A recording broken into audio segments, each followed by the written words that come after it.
No vídeo anterior, a gente viu que a China, antes da Era Comum, passa por vários processos dinâmicos e complexos de transformação até se unificar politicamente em um império sob a dinastia Qin. Com os Qin e depois com os Han, o Império Chinês vai criando a sua forma e a sua cultura sociopolítica, e a imagem dessa China imperial Han, coesa e unificada, tem um impacto imenso na historiografia, e é daí que vem muitos dos estereótipos do sino-orientalismo hoje. Contudo, se a gente olha para a China durante o primeiro milênio da nossa era, fica perceptível que esses processos complexos de transformação, eles não só continuam existindo, como eles se intensificam. Eu sou o professor Otávio e hoje a gente vai discutir um pouco sobre a história da China durante o primeiro milênio da nossa era e vai ver como esse período quebra completamente com os estereótipos de congelamento tão comuns ao sino-orientalismo.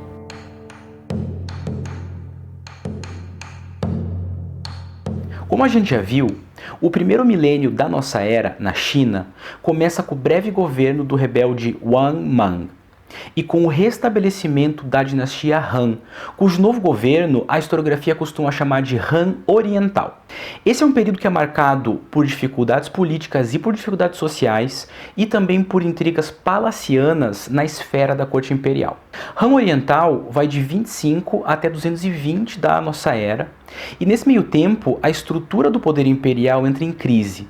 A gente vai ver uma série de conflitos internos e de revoltas intensas, como por exemplo a rebelião dos turbantes amarelos e a rebelião dos 5 baldes de arroz, que ocorrem na segunda metade do século II. Ambas as rebeliões, elas eram de origem camponesa e eram baseadas em ensinamentos de correntes religiosas taoístas, como o Taiping Tao, ou o Caminho da Paz Suprema, e o Udomi Tao, ou o Caminho dos 5 baldes de arroz. Essas revoltas, elas mostram que nos anos finais do período Han, havia muita insatisfação entre a população que sofria com fome e com taxações excessivas. E aí as correntes taoístas populares viam nesses problemas um questionamento do mandato celeste dos Han. Um outro grande problema para os Han eram os eunucos, que vinham ganhando cada vez mais poder político. Os eunucos tinham acesso livre à corte e aos aposentos das imperatrizes viúvas, e eles eram jogadores fundamentais na dinâmica de poder do Han Oriental. Por isso, a influência dos eunucos cresceu tanto que logo eles basicamente controlavam o governo. Então, entre os problemas populares das rebeliões camponesas e os problemas palacianos das disputas de poder, líderes militares começam a surgir em vários pontos da China e a exercer controle regional. Tudo isso trouxe a abdicação do último imperador de Han, Han Xianzi, em 220 da nossa era. Com o fim da dinastia Han, a China entra num período de fragmentação política chamado de Sanguo, ou Três Reinos. O período dos Três Reinos é, em partes, resultado daqueles poderes regionais que surgem no final do período Han e que acabam dividindo a China em 3 pedaços, cada um liderado por um chefe que ambiciona o título de Huangdi, imperador. Esses pedaços eram Wei, Shu e Wu. Esse foi um período de disputa pela herança imperial da China e de extrema violência. Os censos populacionais que eram feitos nesse período mostram que entre 220 e 280 da nossa era, a China perdeu 40 milhões de pessoas. Mesmo que esses censos não sejam completamente precisos, eles dão pra gente uma ideia do impacto desse período dos Três Reinos. É interessante notar também que a disputa política de 3 pretendentes ao trono imperial gerou uma narrativa que entrou para a cultura popular chinesa.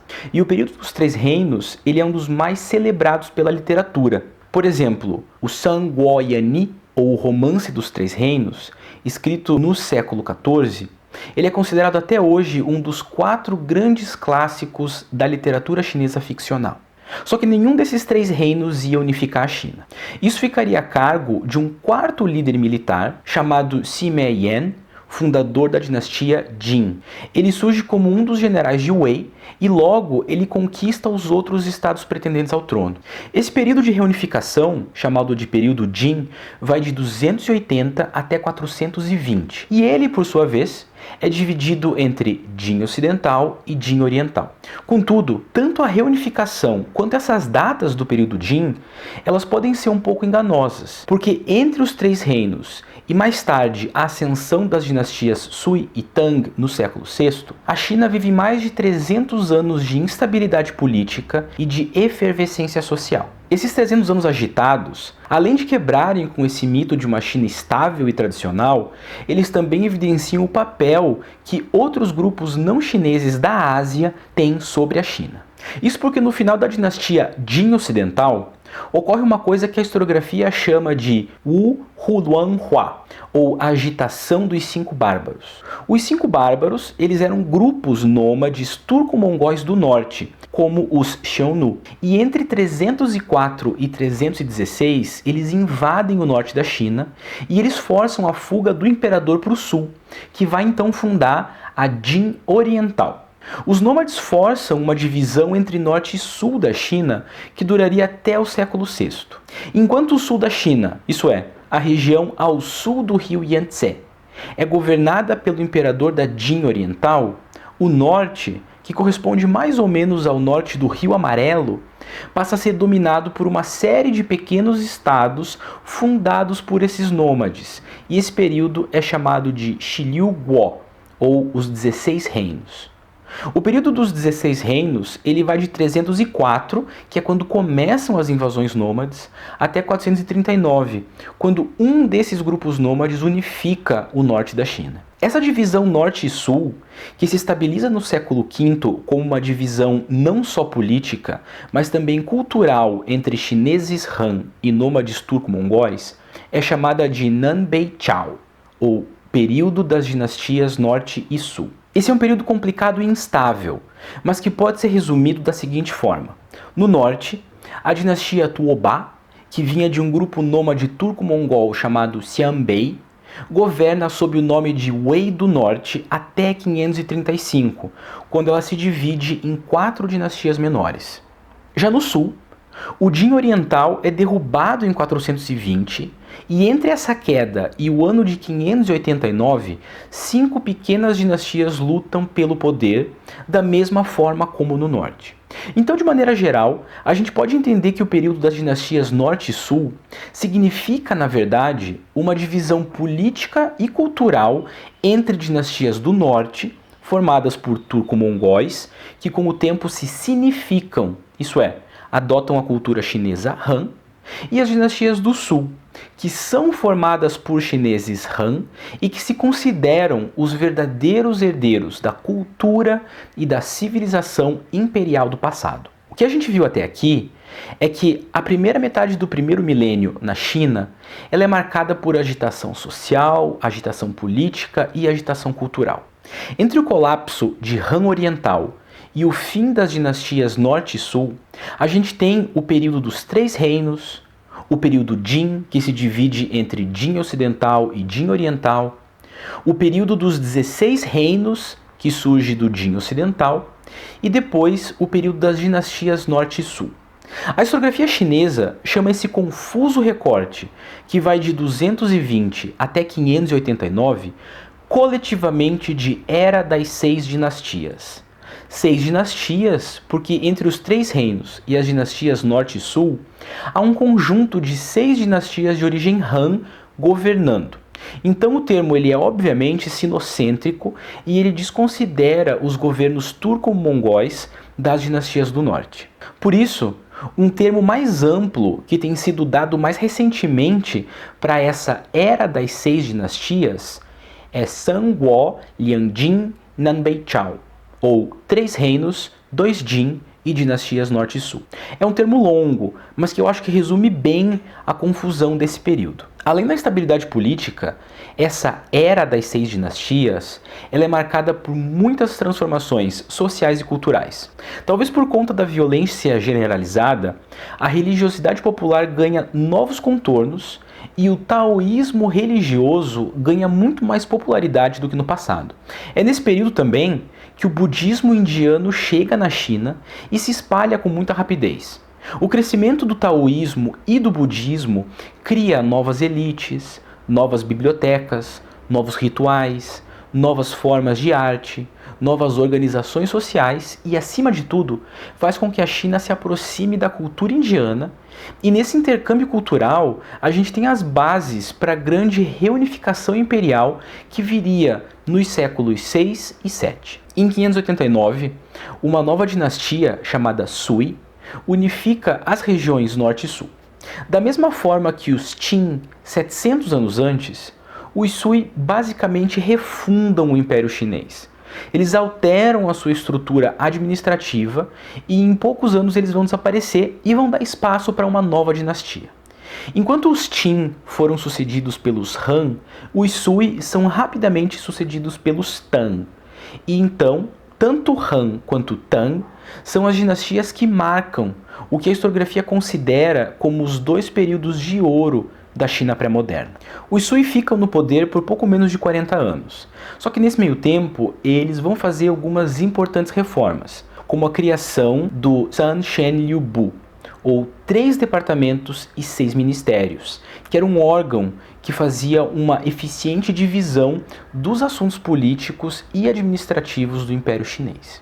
E finalmente, em 618, um nobre chamado Li Yuan, ele assume o trono e ele adota o nome Tang Gaozu. E ele inicia, assim, o famoso período Tang. O período Tang vai de 618 até 907. E ele é provavelmente o mais cosmopolita dos períodos chineses pré-modernos. Com a unificação e com a estabilidade política, os Tang se voltam para a conquista das regiões ocidentais e reabrem o comércio da Rota da Seda. A China vai entrar em contato direto com persas, com indianos, com sírios, com árabes, com somalis e com axumitas, inclusive.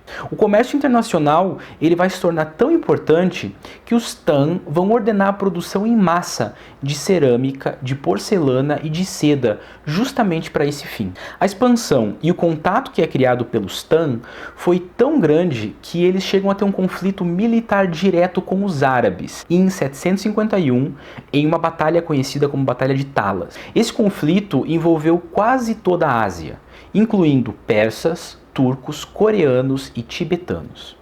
Do ponto de vista religioso, os Tang promoveram o budismo e o taoísmo, mas eles nunca deixaram de adotar os princípios confucionistas na administração pública. O conhecimento do confucionismo e da cultura clássica imperial, ele era obrigatório para candidatos civis que quisessem entrar na administração imperial. E uma das inovações dos Tang foi a institucionalização dos exames imperiais, que eram como se fossem provas literárias que permitiam ou não que candidatos se tornassem Xu, ou burocratas confucionistas. O período Tang, então, ele se destacou em todas as áreas da vida social, política e cultural. E a historiografia considera que o ápice desse período, quando todos esses destaques podem ser vistos ao mesmo tempo, é durante o governo de Tang Xuanzong, que vai de 713 até 756, o mais longo do período Tang. O fim da dinastia Tang, no século X, tem efeitos muito parecidos com aqueles que surgem depois do fim da dinastia Han. A China volta a enfrentar instabilidade política e surgem vários pretendentes ao trono e várias dinastias que vão governar em diferentes partes.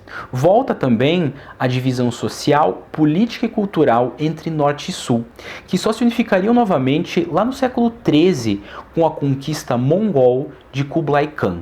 Como a gente viu, durante quase todo o primeiro milênio da Era Comum, a China está em constante movimento. Está em movimento político, movimento social, e movimento cultural e movimento religioso.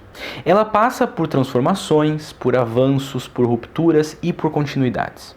A China imperial dos Han, ela dá espaço para conflitos regionais e para a figura dos generais que controlam soldados fiéis, dependentes e camponeses. Por esse motivo, não é incomum que a historiografia ocidental chame esse período da Era das Seis Dinastias de China feudal e chame o período Tang de China medieval. Esses obviamente não são termos compatíveis com a história da China, mas pelo menos eles ajudam a gente a entender as mudanças e os movimentos gerais. Quando a gente vê todos esses conflitos e os altos e baixos da história geral da China, fica difícil imaginar aquela China isolada, estável e congelada no tempo, como é comum no sino-orientalismo. Então, é muito importante que a gente tenha especial atenção para esses períodos mais dinâmicos e instáveis, porque eles têm muito a dizer sobre o avanço histórico da China. Essa discussão foi centrada na China durante o primeiro milênio da Era Comum e se baseou em dois grandes períodos: a Era das Seis Dinastias, ou o período de descentralização e regionalização, e a Era Tang, ou o período de centralização e retomada imperial. Alguns pontos importantes são a instabilidade política, as novas ondas religiosas do taoísmo e do budismo, e em especial a presença dos turco-mongóis. A presença desses nômades mostra pra gente que, do ponto de vista cultural e étnico, a China também não era historicamente homogênea. A bibliografia usada nessa discussão está na tela e ela também está disponível no Padlet da nossa disciplina. Muito obrigado e bons estudos!